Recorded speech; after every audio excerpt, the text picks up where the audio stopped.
3. bab. Parvardigor Kanon zeminida bir qism qavmlarni qoldirgan edi. Uning maqsadi urushni o'z beshidan o'tkazmagan Isroillarni sinash hamda ularning avlodlariga bo'libmi azaldan jangga kirib boqmagan Isroillarga jang qilishni o'g'itish edi.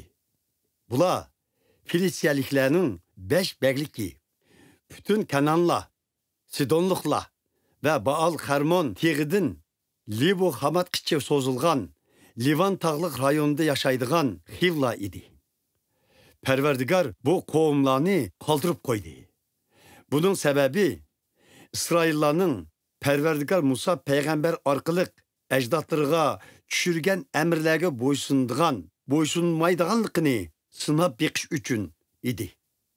Shuning bilan İsraillar, Kanonlar, Hitlar, Amorlar, Perizlar, Xivlar ve Yebuslar arasında yaşap, ular bilan o'zaro to'ylashib, ularning ilohlarga cho'qindi.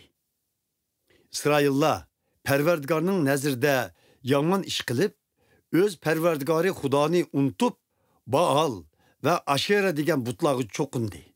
Shunga Parvardigor İsraillarga g'azablanib, ularni Aram Naharayim podshohi Kushan Rishatayimning qo'liga tushirib berdi.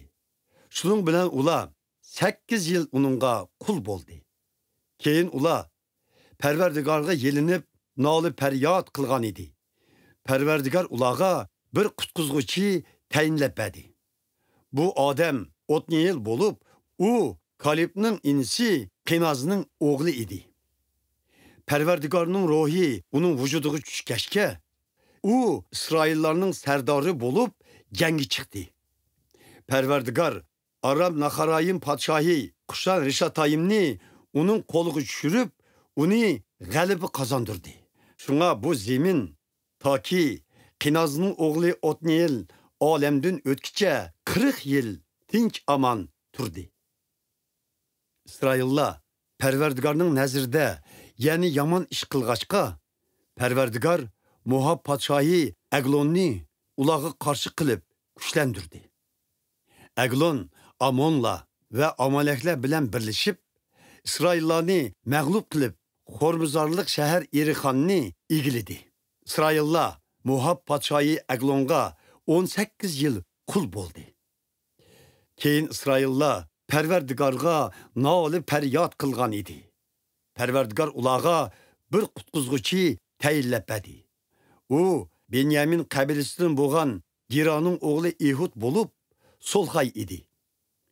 İsraillar Ehudni Moab podshohi Aglonga olvan yasak opirib berishga avatdi. Ehud 2 g'irish uzunlikda qo'sh bizliq bir xanjar so'qtirib, uni o'ng yonpishig'iga isib, kiyimining ichiga yoshirib, olvan yasakni elib Moab podshohi Aglonning oldiga bordi. Aglon nihoyatda semiz odam edi. Ehud olvan yasakni uning oldiga qo'ydi.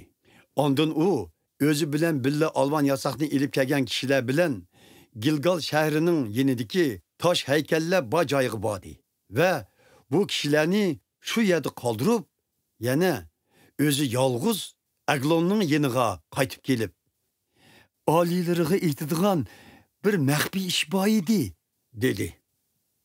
Podsho Ehudga "Jim tur" dedi. Xizmatkorlar tashqariga chiqib ketishdi.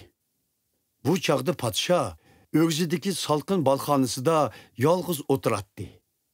Ehud uningga yaqin kelib, "Men o'zlariga Xudodan kelgan bir xabarni yetkazmoqchiman", dedi. Podsho o'rnidan turdi. Ehud sol qo'li bilan o'ng yonpishidagi xanjarni sug'urib elib, podshoning qo'rsiqiga tiqib etdi.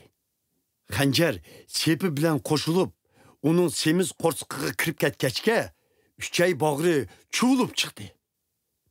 Ehud podshoning qo'rsiqidan xanjarni tortib olmayla, o'g'zidagi balxondan yenib chiqib, eshikni qulflab qo'ydi. U chiqib ketgandan keyin yasovullar kelib, eshikning qulfloqliq tug'unini ko'rdi. Ular podsho tarat qilyotsa kerak deb o'ylashdi. Ular podshohning uzungacha eshikni ochmaganligidan o'ng'aysizlik his qildi. Ahırı ula aşkışını ilip kelip, işini içip, paçayının yerde ölük yatqanlığını kötü. Yehud, hilqi yasavula sırtı kütüp tuğanda keçip ketken idi. U, taş heykelle bacaydın ötüp, Efraim tağlıq rayonundaki Siira şəhəriga keçip kelip, tağlıq rayondaki barlıq İsraillarını burğu kelip, gengi çakırdı.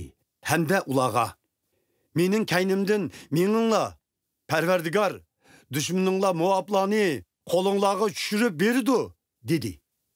Ula, İhud bilen tağdın düşüp, Yordan deryasının keçikini işgal kılıp, hiç kandak adamni deryadın ötküzmedi.